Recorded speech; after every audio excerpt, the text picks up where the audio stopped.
Senator Balmer.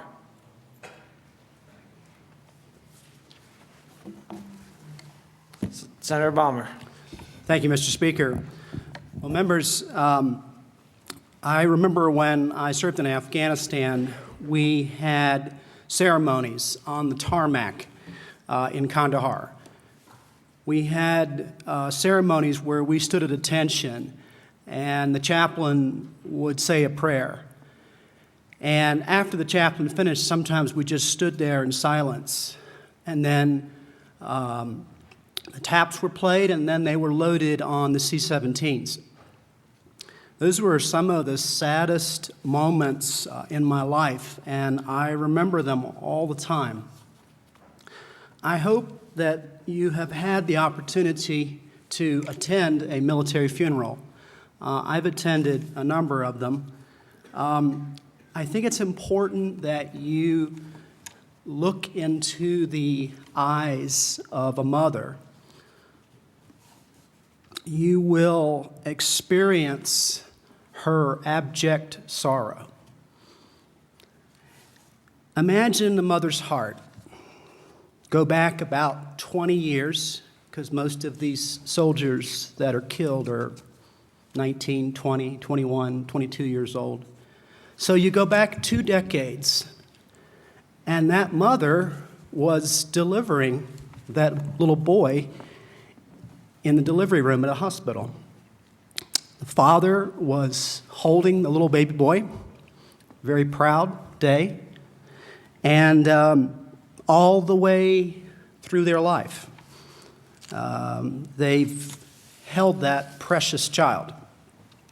Hugged that little boy after he has a nightmare, went to the school plays and clapped, taught the little boy how to play sports, how to open the door for his prom date, and everything that they could possibly do and hope for in their life, they invested in their little boy. And now I want you to think about the going away of the troops. I can tell you that the longest hugs at the going away ceremony, if you don't know, is where the families have the service members, they say goodbye. And then they get on to usually a C-5 and fly to Germany, and then from Germany they fly usually on a C-17. But at the going away ceremonies, there are young wives, young husbands that hug their loved ones, but the longest hugs, by far the longest hugs, are always the mothers. And the mothers will hold their sons for 1 or 2 minutes, many times. And then their son or daughter leaves, and they start praying, and they start worrying. And there's not a day that goes by that they don't lose sleep worrying and praying for their son. And as then they have the horrible, horrible, horrible doorbell ring where they're notified. And then it's a pretty frenzied pace. The military has casualty assistance officers who help escort the body from Dover Air Force Base, which is where they come in. And the men and women at Dover Air Force Base do extraordinary work. They meticulously research the soldiers' medals and honors, and they make sure that the uniform they put on that soldier is exactly the uniform that he or she is entitled to wear, and that is the uniform that the soldier is buried in. When you go to the military funeral, you will see the mother. If it's the mother that's going to be presented the flag, if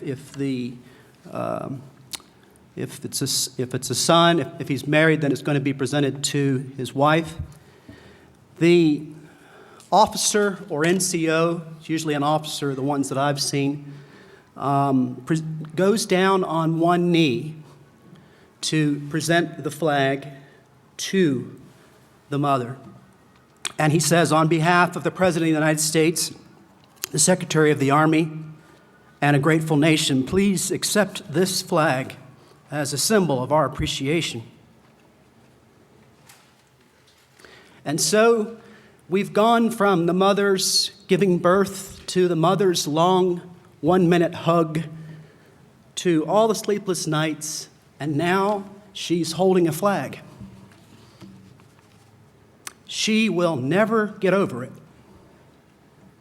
For the rest of her life, she will experience sorrow. What does that flag mean? It means a lot of things, not just to us here in America, but to freedom-loving people all over the world.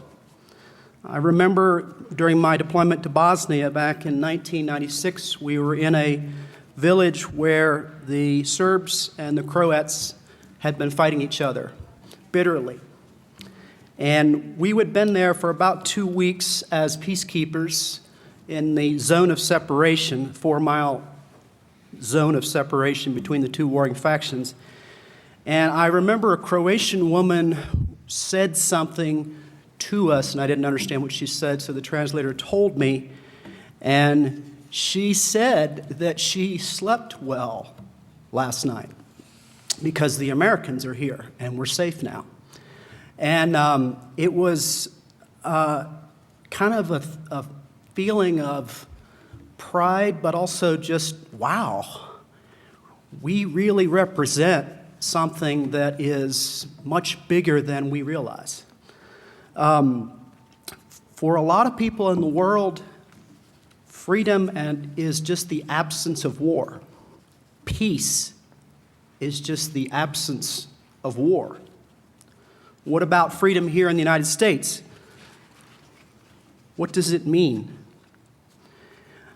Well, the next time you have a meeting and you exercise your constitutional right of freedom of association, I would ask you to please remember the sorrow of the mother's heart.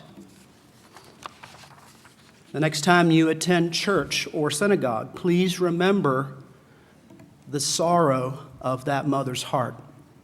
Next time you do a press interview, please remember the sorrow of that mother's heart. Freedom is such a big thing, we really can't comprehend what it means to each person. But I can tell you that each family member who has lost a soldier understands freedom and the profound sacrifices involved in freedom on a much deeper level than any of us will truly know. Thank you, Mr. Speaker.